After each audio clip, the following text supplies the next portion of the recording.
FED faiz kararı ne olacak? Evet, bütün dünyanın gözü bu akşam saat 22'de açıklanacak olan FED faiz kararına çevrilmiş durumda sevgili dostlarım.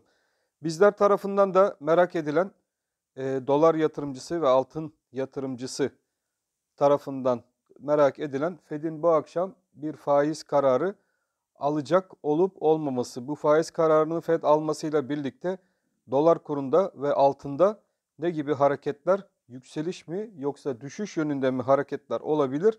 Hepinizin merakla beklediği bu sorulara şimdi bu video içerisinde cevap bulmaya çalışalım. Evet, videomuza geçmeden önce kanalımıza bir beğeni atmanızı ve kanalımızı abone olmadan seyreden arkadaşlarımızı da kanalımıza abone olmaya davet edelim hemen sevgili dostlarım. Evet, dolarla ve altınla ilgili analizimize geçmeden önce dolar endeksine bir bakalım. FED öncesi dolar endeksinde hareket ne yönde?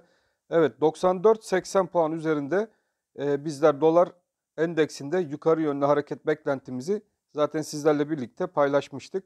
Ve 94-80 üzerinde kalışlarını dolar endeksi sürdürmeye devam ediyor arkadaşlar.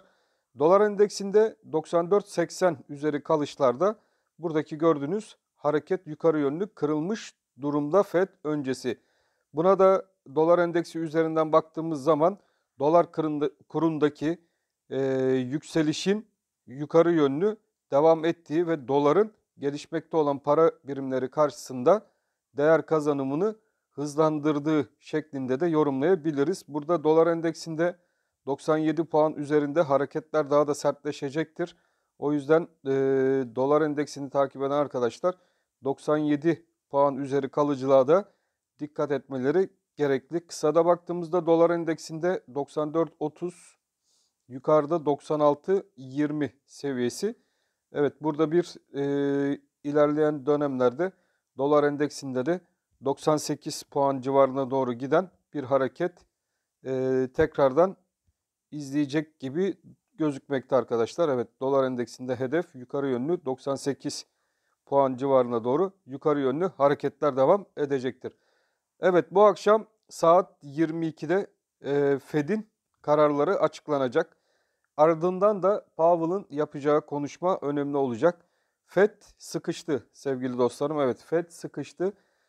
Artık bu son toplantı ve 2022 Ocak 26 itibariyle de yapılan ilk toplantı. Şubat ayında FED toplantısı yok. Biliyorsunuz bundan sonraki toplantı Mart ayında yapılacak.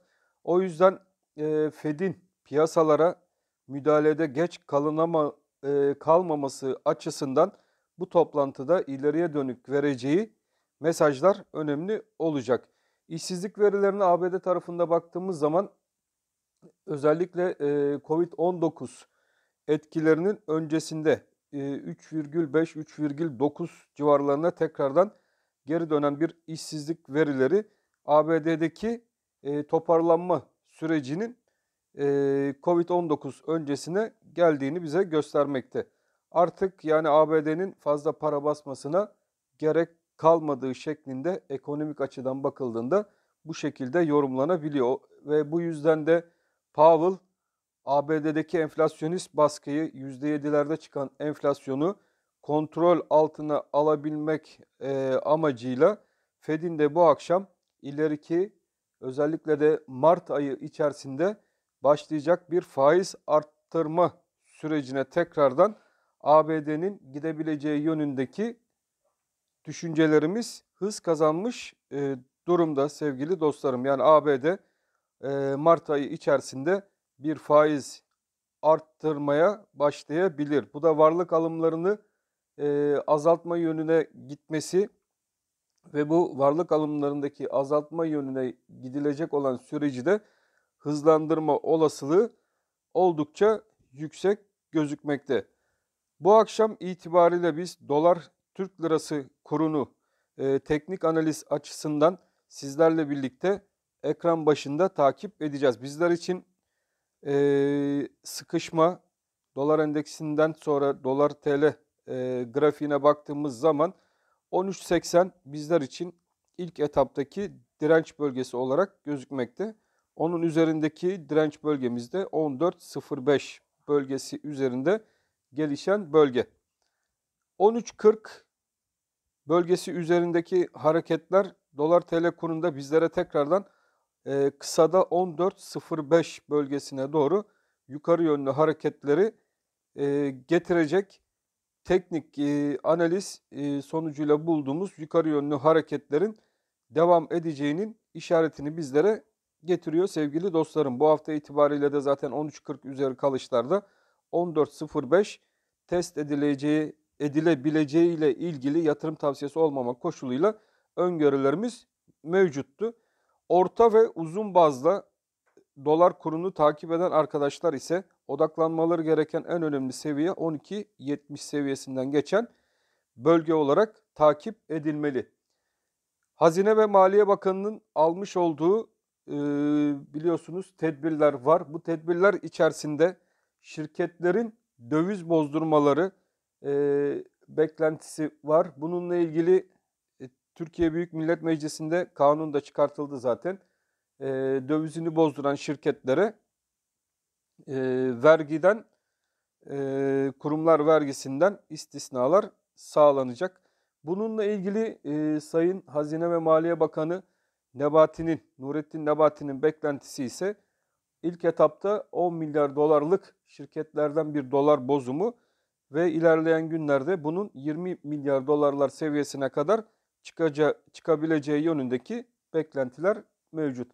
Ayrıca dolar kurunu baskılamak amacıyla yabancıların Türkiye içerisinde satın aldığı taşınmazlarla ilgili olarak da dolarların tamamını Merkez Bankası'na yatırmaları yönünde talimatlar da var. Buradan gelecek paralar da gene Merkez Bankası kasasına gidecek sevgili dostlarım.